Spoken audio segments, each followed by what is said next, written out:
بسم اللہ الرحمن الرحیم۔ السلام علیکم۔ میرا تعلق پنجاب کے ایک مضافاتی گاؤں سے ہے۔ ہم لوگوں کے ابا کی وفات بچپن میں ہی ہو چکی تھی، اسی لیے اماں ہم تینوں بیٹیوں کا بوجھ اٹھانے کے لیے محنت کیا کرتی تھیں، مگر پھر بھی نہ جانے کیا بات تھی، خاندان کا کوئی بھی شخص ہمیں سیدھی نظر سے نہیں دیکھتا تھا۔ جو بھی آتا وہ کوئی نہ کوئی بات کہہ کر چلا جاتا۔ میں حیران ہوتی کہ خاندان میں ہمارے چچا، تایا، حتیٰ کہ میری خالائیں بھی اماں سے صحیح طریقے سے بات نہیں کرتے تھے، یہاں تک کہ کوئی ہمارے گھر آتا جاتا بھی نہیں تھا۔ یہ بات میرے دل پر مجھے لگتی ہوئی محسوس ہوتی، لیکن میں خاموش رہتی۔ میں جانتی تھی کہ میری ماں غریب ہے، بیوہ ہے، اسی لیے کوئی ہم سے بات نہیں کرتا، لیکن وہ بچپن کے دن تھے۔ میں ان دنوں یہ سمجھ نہیں پائی کہ اس سب میں میری اماں کا بھی بہت بڑا ہاتھ ہے، جو لوگ ہم سے بات نہیں کرتے۔ جب میں نے ذرا ہوش سنبھالا تو مجھے اماں کی سمجھ آنے لگی۔ ایک دن اماں مجھ سے کہنے لگیں، جاؤ پڑوس میں جا کر یہ سبزی دے آؤ، وہ لوگ بھی ہمیں کچھ نہ کچھ دیتے رہتے ہیں۔ میں دروازے تک گئی تو اماں نے مجھے روک لیا۔ پاگل ہو گئی ہو کیا؟ یہ کپڑے پہن کر پڑوس میں جاؤ گی؟ جاؤ کوئی اچھا سا کپڑا دیکھو اور وہ پہن لو۔ اماں نے نہ جانے مجھے ایسا کیوں کہا تھا۔ لوگ تو اپنی بیٹیوں کو چھپا کر رکھتے ہیں، حالانکہ بیٹی کوئی چھپانے کی چیز نہیں ہوتی، مگر پھر بھی میں ایک بیوہ ماں کی بیٹی تھی۔ اماں کو اس بات کا دھیان رکھنا چاہیے تھا کہ مجھے وہ بنا سوار کر باہر نہ بھیج دیں۔ خیر اس وقت ان کے کہنے پر میں گھر سے نکل آئی۔ میں نے اچھے کپڑے پہن رکھے تھے۔ سبزی لے کر میں جیسے ہی اپنے پڑوسیوں کے گھر پہنچی تو میرے پڑوسی گھر نہ تھے۔ یہ دیکھ کر میں پریشان ہو گئی، مگر پھر بھی دروازہ بجایا۔ ویسے تو باہر کا دروازہ بند تھا، مگر دوسرا دروازے پر تالا نہیں تھا۔ خیر دروازہ بجانے پر اور کوئی تو باہر نہیں آیا۔ یہ سمینہ خالہ کا گھر تھا۔ سمینہ خالہ کے بیٹے نے دروازہ کھولا۔ وہ عجیب و باش قسم کا لڑکا تھا۔ مجھے اس کی کوئی حرکت پسند نہیں تھی۔ اس نے جو مجھے دیکھا تو خباثت سے مسکراتے ہوئے بولا، کتنا خوش نصیب ہوں میں، تم بھی آج اس وقت آئی جب گھر میں اماں نہیں ہیں۔ اس کی یہ بات سن کر میرے تن بدن میں آگ لگ گئی۔ میں نے سبزی اس کے ہاتھ میں تھمائی اور جانے لگی کہ اس نے میری کلائی پکڑ لی۔ جاتی کہاں ہو؟ اتنے دنوں بعد تو آئی ہو، آؤ بیٹھو، میں تمہاری کچھ خدمت خاطر کروں، مجھے اپنے ہاتھ کی چائے پینے کا ہی موقع دے دو، آؤ نا، اماں بھی گھر نہیں ہے۔ وہ مجھے اپنے گھر کی طرف کھینچنے لگا۔ مجھے بہت غصہ آیا۔ میں نے ایک زوردار تھپڑ اس کے منہ پر جڑ دیا۔ وہ اپنا چہرہ سہلاتے ہوئے غصے سے میری طرف دیکھ کر بولا، بنی تجھے یہ تھپڑ بہت مہنگا پڑے گا، میں تمہیں پیار سے سمجھا رہا تھا، اور تم ہو کہ اپنی نخروں سے ہی باز نہیں آتی، کون سا تمہیں کھا جاتا میں۔ وہ مجھے خونخوار نگاہوں سے گھورنے لگا۔ اس سے پہلے کہ اس کا ارادہ بدلتا میں وہاں سے تیز تیز بھاگتی ہوئی اپنے گھر آ گئی۔ میری سانس پھولی ہوئی تھی، مجھے بہت ڈر لگ رہا تھا، دل زور زور سے دھڑک رہا تھا۔ میری یہ حالت دیکھ کر اماں بھی کچھ نہیں بولی، لیکن میں نے خود ہی انہیں جا کر بتا دیا، اماں آئندہ میں سمینہ خالہ کے گھر نہیں جاؤں گی، ان کا لڑکا بہت بدتمیز ہے۔ کیوں، کیا ہوا؟ اماں نے بڑے سکون سے پوچھا تھا۔ ہونا کیا تھا اماں؟ اس نے میرا ہاتھ پکڑ لیا، بولا کہ بڑے دنوں بعد آئی ہو، آج تمہیں جانے نہیں دوں گا۔ یہ بات سن کر اماں زور سے ہنسی۔ ان کا ہنسنا مجھے اچھا نہیں لگا تھا۔ ہاں تو کیا ہوا، میری بیٹی ہے ہی اتنی خوبصورت کہ محلے کا ہر لڑکا اس پر دیوانہ ہے، اماں نے فخریہ انداز میں کہا تھا، جیسے کسی لڑکے کا ان کی بیٹی کا ہاتھ پکڑ کر کھینچنا ان کے لیے کوئی فخر کی بات تھی۔ مجھے یہ بات اچھی نہ لگی۔ میں نے سوچا میں اپنی بڑی بہن نادیہ کو بتاتی ہوں۔ نادیہ اندر کوئی رسالہ پڑھنے میں مصروف تھی۔ اماں کی بات سے مایوس ہو کر میں نادیہ کے پاس گئی۔ نادیہ، تم کبھی خالہ سمینہ کے گھر مت جانا، ان کا بیٹا تو بڑا ہی بدتمیز ہے۔ آج میں سبزی دینے گئی تو اس نے میری کلائی پکڑ لی۔ ہائے سچ؟ نادیہ آپی یکدم رسالہ بند کر کے بولی۔ کیا مطلب نادیہ آپی، تمہیں یہ بات بری نہیں لگی؟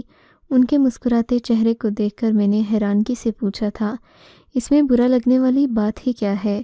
خوبصورت لڑکیوں کے ہی تو ہاتھ پکڑے جاتے ہیں، ان کے ساتھ چھیڑ چھاڑ کی جاتی ہے۔ خوبصورت لڑکی نہیں باجی، گوشت کا ٹکڑا کہو۔ آوارہ مرد ایک خوبصورت لڑکی جو ان کی دسترس میں ہو اسے گوشت کے ٹکڑے سے آپا نے جمائی لی اور پھر سے رسالہ پڑھنے لگی۔ مجھے اپنے گھر کا ماحول بالکل بھی پسند نہیں تھا۔ میں نے سوچا کہ میں اسکول میں داخلہ لے لوں کیونکہ میرے لیے پڑھائی کی بہت زیادہ اہمیت تھی۔ میں نے 5ویں تک پڑھائی کی تھی، اس کے بعد میرا اسکول چھوٹ گیا تھا۔ اب تو میں 16 سال کی ہو گئی تھی۔ اب تک مجھے 10ویں کے امتحان دے دینے چاہیے تھے، مگر میرے پاس ایسا کوئی ذریعہ نہیں تھا جس سے میں تعلیم حاصل کر سکتی۔ تبھی میں نے سوچا کہ میں پاس والی استانی کے پاس جا کر شام کو کچھ گھنٹے پڑھائی کر لیا کروں اور پھر پرائیویٹ امتحان دے دوں۔ میں اپنے گھر میں علم کی روشنی لانا چاہتی تھی کیونکہ میرے گھر والے جہالت کا شکار تھے۔ انہیں لگتا تھا جیسے یہی سب کچھ ہے جو ہم اس گاؤں میں دیکھتے اور سنتے آ رہے تھے، لیکن میری تعلیم حاصل کرنے کی نوبت نہیں آئی۔ اماں نے ایک دن ہمیں کہہ دیا کہ ہم شہر جا رہے ہیں۔ اماں کے پاس شام کے وقت ایک عجیب سی عورت آئی تھی۔ اس نے نہ جانے کیا باتیں کیں، شہر میں رہنے کے لیے سبز باغ دکھائے کہ اماں فوراً سے تیار ہو گئیں، کہنے لگیں کہ میں اب یہاں نہیں رہوں گی۔ شہر میں کمائی کے ہزاروں موقع ہیں، یہاں تو ہمیں کوئی مٹی کے بھاؤ بھی نہیں پوچھتا۔ اماں کی باتوں سے مجھے بڑا دکھ ہوا تھا۔ بڑی مشکل سے مجھے نکہت استانی نے پڑھانا شروع کیا تھا اور اب اماں نے پھر گھر تبدیل کرنے کا فیصلہ کر لیا۔ پہلے بھی ہم جہاں رہتے تھے وہ گھر گاؤں میں ہی تھا، لیکن میرے ابا جان کا بنایا ہوا تھا۔ یہ گھر ابا نے اماں کے لیے مکمل تو نہیں بنوایا تھا، ابھی اس کی تعمیر رہتی تھی۔ اماں نے اس کی تعمیر کچھ مکمل کروائی اور یہاں آ کر آباد ہو گئیں۔ حالانکہ یہ مین علاقے سے بہت ہٹ کر تھا، مجھے اس گھر میں رہنا بالکل بھی پسند نہیں تھا، مگر کیا کرتے، اماں کی باتوں کو ماننا ہمارے لیے فرض تھا۔ تھوڑے دن کے بعد ہم شہر میں شفٹ ہو گئے تھے۔ شہر کیا تھا، جیسے ہی ہم نے یہاں قدم رکھا گندی ٹوٹی پھوٹی نالیاں نظر آئی تھیں جن سے بدبو کے بھبکے پھوٹ رہے تھے، جبکہ گلیاں اس قدر تنگ تھیں کہ مجھے انہیں دیکھتے ہی الجھن ہونے لگتی، کہاں گاؤں کی کھلی فضا اور کہاں شہروں کی تنگ گلیاں۔ میں نے اماں سے کچھ نہیں کہا تھا، میں جانتی تھی کہ وہ مجھے ہمیشہ الٹا ہی جواب دیتی ہیں۔ ہم لوگ اس گھر میں منتقل ہوئے تو مجھے لگا جیسے کسی قید خانے میں آ گئے ہوں۔ یہی نہیں، اس محلے میں عجیب و غریب لوگ رہتے تھے، انہیں دیکھ کر میرا دم گھٹتا تھا۔ خیر اماں نے مجھے یہاں آتے ہی سمجھا دیا کہ میں کسی سے گاؤں کا ذکر نہ کروں۔ اماں نے سب کو ایک شہر کا نام بتایا کہ ہم فلاں جگہ سے آئے ہیں، حالانکہ ہمارا تعلق تو گاؤں سے تھا۔ خیر تھوڑے دنوں میں محلے میں ہمارا آنا جانا شروع ہو گیا۔ شام ہوتے ہی ہم جب سب لوگ کام مکمل کر لیتے، نادیہ باجی مجھے لے کر گھر سے باہر آوارہ گردی کرنے نکل پڑتیں۔ مجھے باجی کو دیکھ کر بہت پریشانی ہوتی تھی کیونکہ ایسا کرنے سے آس پاس کے لڑکے ہمیں غور سے دیکھتے، جبکہ نادیہ باجی اچھا میک اپ لگا کر اچھے کپڑے پہن کر ہی گھر سے نکلتی تھیں۔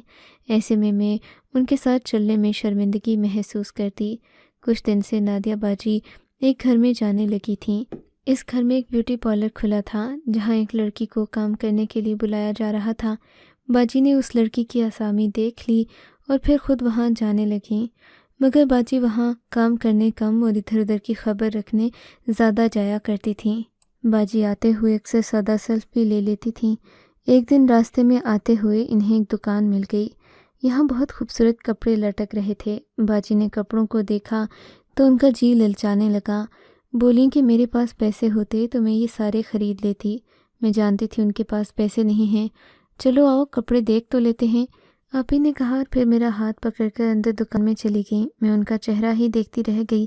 ہم اندر کمرے میں آئے تو ایک دکاندار کھڑا تھا جو کپڑوں کو سمیٹ کر رکھ رہا تھا۔ وہ جانے والی عورتوں کو منہ ہی منہ میں برا بھلا کہہ رہا تھا۔ خیر میں نے اس کی طرف نہیں دیکھا، وہ باجی کو کپڑے دکھانے لگا۔ باجی اس سے ہنس کر باتیں کرنے لگی۔ نادیہ باجی کے لچھن مجھے بہت برے لگ رہے تھے، مگر وہ مجھ سے عمر میں بڑی تھیں، سو میں خاموش رہی۔ دکاندار بھی باجی کے حسن کے سامنے زیادہ دیر ٹک نہیں سکا، وہ بھی کھل کر باتیں کرنے لگا۔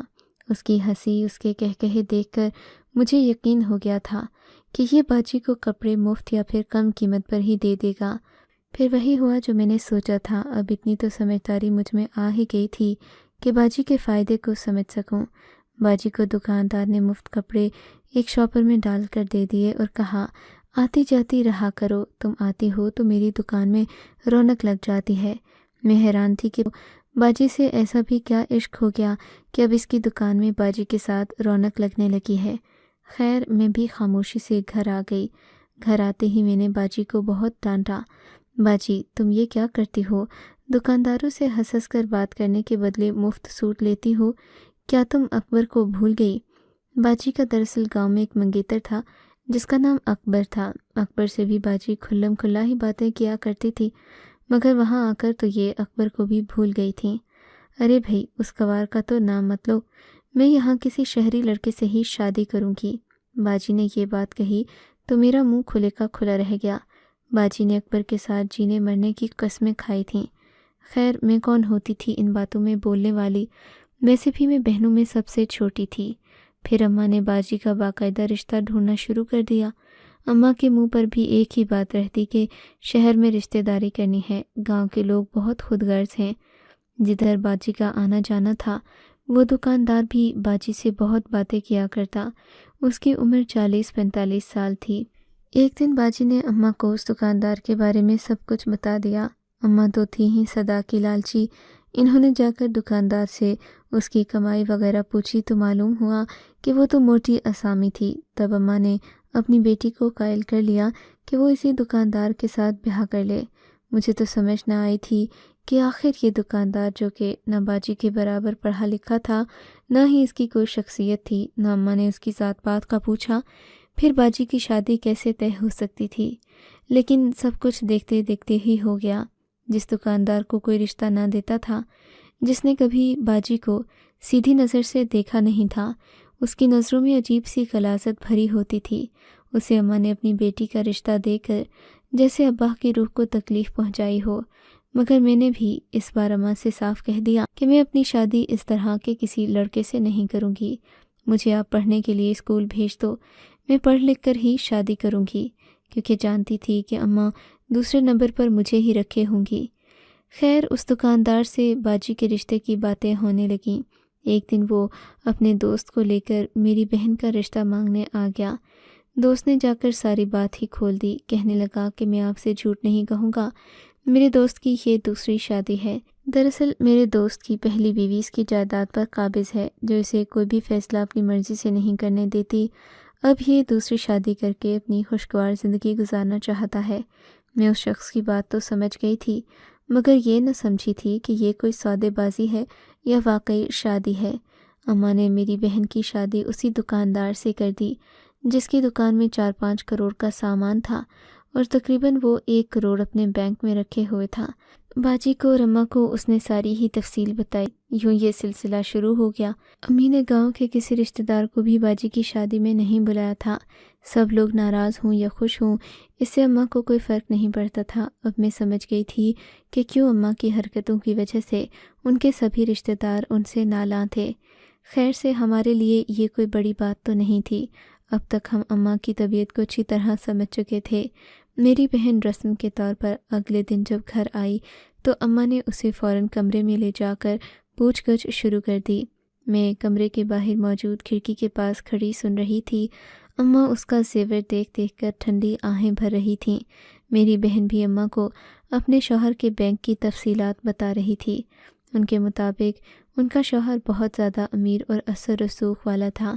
نہ صرف یہ کہ وہ اپنی بیوی کو خوش رکھتا تھا، بلکہ اس نے اسے ایک الگ بنگلہ بھی لے کر دیا تھا، مگر وہ عورت پھر بھی خوش نہیں ہوئی تھی۔ باجی بھی اماں سے ڈھیر ساری باتیں کر رہی تھی۔ میں خوش تھی کہ چلو باجی گناہ کی دلدل سے نکلی اور ایک پاکیزہ رشتے میں بندھ گئی، مگر یہ میرا خام خیال ہی تھا۔ امی اور باجی دیر تک آپس میں باتیں کرتے رہے۔ پھر امی نے باجی سے کہا کہ تم کل دوبارہ آنا، لیکن دن کے وقت مت آنا، رات کو مغرب کے بعد آنا۔ اماں کی بات سن کر باجی مسکرا دیں، پھر وہ اپنے گھر چلی گئیں۔ مجھے نہ جانے کیوں دل میں بے چینی ہو رہی تھی۔ میں اپنے کمرے میں اداس بیٹھی ہی تھی کہ اماں میرے پاس آ گئیں۔ بولی تم ہر وقت کیوں پریشان رہتی ہو؟ اب تو تمہاری بھی خوشیوں کے دن ہیں۔ میں تمہاری شادی کسی امیر شخص سے کروں گی، تمہاری زندگی بہت خوبصورت ہو جائے گی۔ اماں کی ان باتوں میں مجھے کوئی دلچسپی نہیں تھی۔ میں جانتی تھی کہ وہ صرف یہ باتیں مجھے بہلانے کے لیے کر رہی ہیں۔ ورنہ تو وہ اپنی لالچ سے ہی باز نہ آتی تھیں۔ بہرحال اگلے دن باجی نے آنا تھا۔ اماں نے سامان کی پیکنگ شروع تھا۔ اماں ہم کہاں جا رہے ہیں؟ میں نے نہ سمجھی سے پوچھا تھا۔ بس بیٹی، ہم ایک دوسرے گھر میں جا رہے ہیں، وہاں کا کرایہ بھی کم ہے اور لوگ بھی اچھے ہیں۔ یہاں تم دیکھو نا، آس پاس کتنے لوگ موجود رہتے ہیں۔